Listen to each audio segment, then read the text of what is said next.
merasa tidak memiliki teman bernama Andri. Lagi pula semenjak menikah aku lebih membatasi pergaulanku dengan lawan jenis. Andri yang mana, Mas? Aku tidak kenal dengan orang yang Mas maksud. Andri yang tadi pagi menyatakan cintanya padamu. Jawabnya dengan ekspresi yang membuatku ingin tertawa. Wajahnya yang tadinya menakutkan berubah menjadi menggemaskan di mataku. Jadi ternyata ia marah karena ada mahasiswa baru yang menyatakan cintanya padaku. Tapi kan, Mas, dia menyatakan cinta cuma karena untuk melaksanakan hukumannya, bukan sungguh-sungguh. Aku membelai wajahnya berharap emosi tidak jelas yang ia rasakan segera sirna. Tetap saja aku tidak suka, kau istriku. Jadi hanya akulah yang berhak menyatakan cinta padamu. Tanpa ia sadari, kata-katanya sungguh membuatku bahagia. Dia mencintaiku. Meski kelak ada 1000 laki-laki yang menyatakan cintanya padaku, tetap hanya satu kata cinta yang kuterima. Dan kau harus tahu, Mas, hanya pernyataan cinta darimu lah yang akan kuterima. Aku langsung menenggelamkan wajahku di dadanya, sungguh malu. Memangnya ada 1000 laki-laki yang menyatakan cintanya padamu? Mas Alan menarik turunkan alisnya menggodaku. Sepertinya perumpamaan yang tadi kugunakan selalu berlebihan. Belum sih, Mas. Baru 10 yang nyatain cintanya ke aku. Jawabku jujur. Mata Mas Alan membulat. Siapa saja yang berani nyatain cinta ke kamu? Mau tahu aja atau mau tahu banget? Wah, istri cantikku sudah mulai berani menggoda ya. Aku tidak sanggup menahan tawaku saat Mas Alan menggelitik pinggangku. Mas, geli. Aku menggeliat, berusaha lari dari gelitikan mautnya. Perasaan memang seharusnya dimiliki setiap pasangan suami istri. Tanpa cemburu dapat dipastikan bahwa tidak ada cinta di dalamnya. Ya Allah, terima kasih akhirnya ia menyatakan cinta padaku. Seperti hari-hari kemarin, setelah melaksanakan sholat tahajud, Mas Alan pamit untuk sholat subuh berjamaah di masjid dekat rumah. Nanti setelah pulang dari masjid, Mas tes ya hafalannya. Aku mengangguk. Sudah lebih dari sebulan aku rutin menyetor hafalan Quranku pada Mas Alan. Dari yang 4 juz, alhamdulillah sekarang telah bertambah menjadi 7 juz. Kucium punggung tangan kanannya dan tidak lupa ia juga mencium keningku. Islam itu benar-benar romantis. Aku masih ingat dulu ketika masih duduk di bangku kelas 2 SMA, aku sangat suka membaca novel romans. Namun secara tidak sengaja, aku menemukan novel bertema religi. Aku tidak begitu tertarik dengan novel yang bertema religi, karena pasti ceritanya membosankan.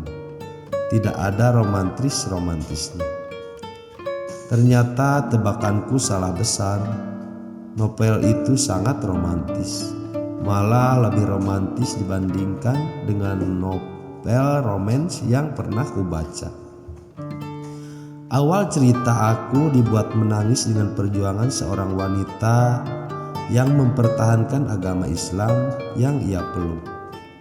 Tadinya ia seorang non-muslim yang taat, namun pada suatu hari ia mengalami peristiwa yang membuatnya memeluk agama Islam.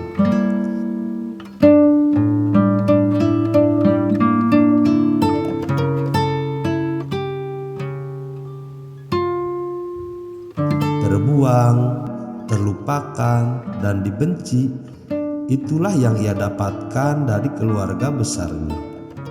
Hingga akhirnya ia bertemu dengan sahabat karibnya ketika ia masih SMA. Sahabat yang dulu pernah ia cintai, namun karena perbedaan agama, ia tidak berani mengutarakan perasaannya. Bisa ditebak dan akhirnya akan seperti apa? Dari cerita itulah aku mulai menyukai novel-novel yang bertema religi, yang dipadu-padankan dengan kisah-kisah romantis yang tentunya diridhoi oleh Allah.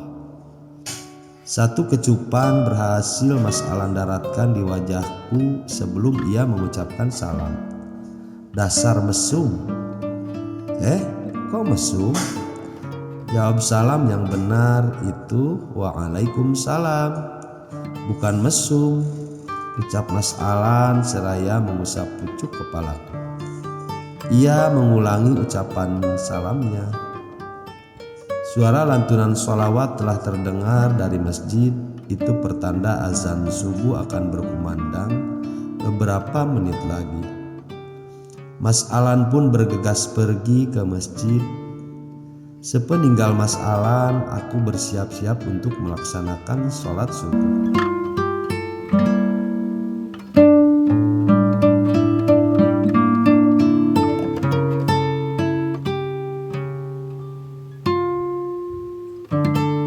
Salat subuh adalah salat fardu yang menurut banyak orang paling sering ditinggalkan. Kenapa? Karena pada saat waktu sholat subuh, kebanyakan orang masih terlelap dalam tidurnya. Udara dingin yang membuat beberapa orang enggan untuk terbangun. Ditambah lagi setan-setan berbondong-bondong mencecoki setiap telinga umat muslim agar tidak mendengar suara azan. Sungguh mengerikan. Dulu aku pun paling susah kalau disuruh untuk melaksanakan sholat subuh. Mama harus berteriak-teriak dulu di telingaku, baru aku bangun. Alan yang kini telah duduk manis di meja makan memandang lekat Reina yang masih sibuk membuat sarapan untuknya. Walaupun sudah hampir 2 bulan mereka menikah, hari ini perdana bagi Reina memasak sendiri di dapur tanpa bantuan sang mama mertua karena mama dan papa mertuanya sedang berada di Malang untuk menghadiri acara keluarga.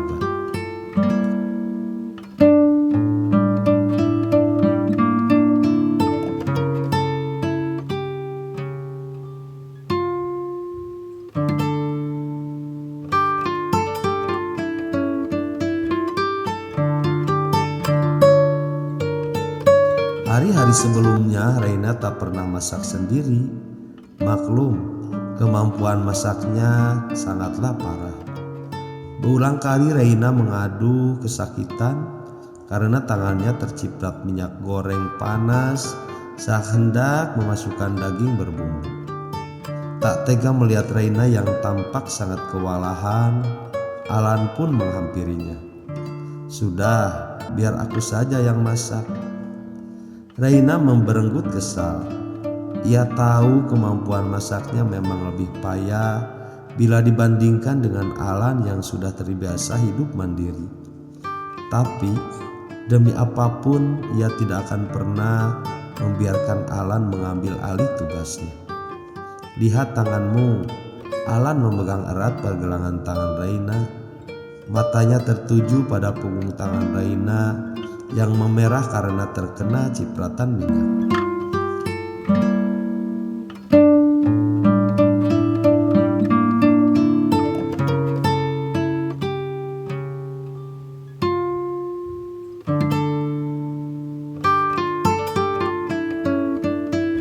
Tidak apa-apa mas, sekarang mas duduk manis aja di meja makan. Insya Allah sebentar lagi sarapannya siap. Bagaimana mungkin aku dapat duduk manis di saat tangan istriku melepuh karena bersikeras membuat sarapan untukku. Dengan lembut Reina menangkupkan kedua tangan di pipi Alan. Tidak apa kini tangan ini melepuh, yang terpenting kelak tangan ini akan terhindar dari panasnya api neraka. Mas tentu pernah mendengar cerita seorang istri yang membakarkan sebuah roti untuk suaminya hingga wajah dan tangannya kepanasan.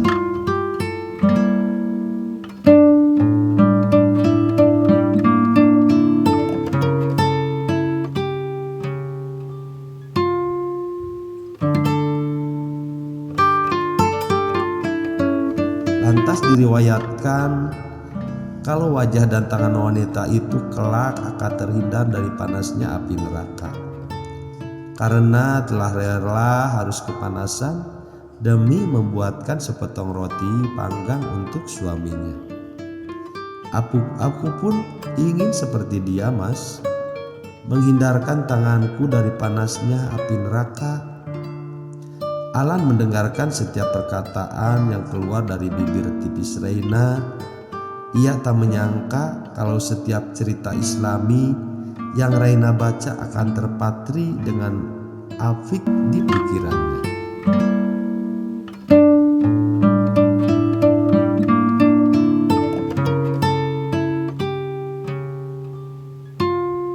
Bersambung.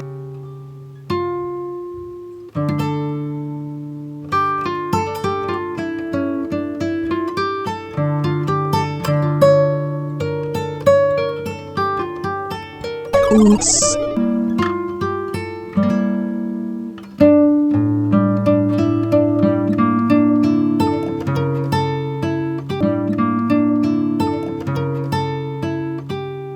Supaya channel Cinta Suci Novel semakin berkembang, jangan lupa like, komen, subscribe, juga share. Silahkan tunggu keseruan ceritanya di episode selanjutnya. Terima kasih.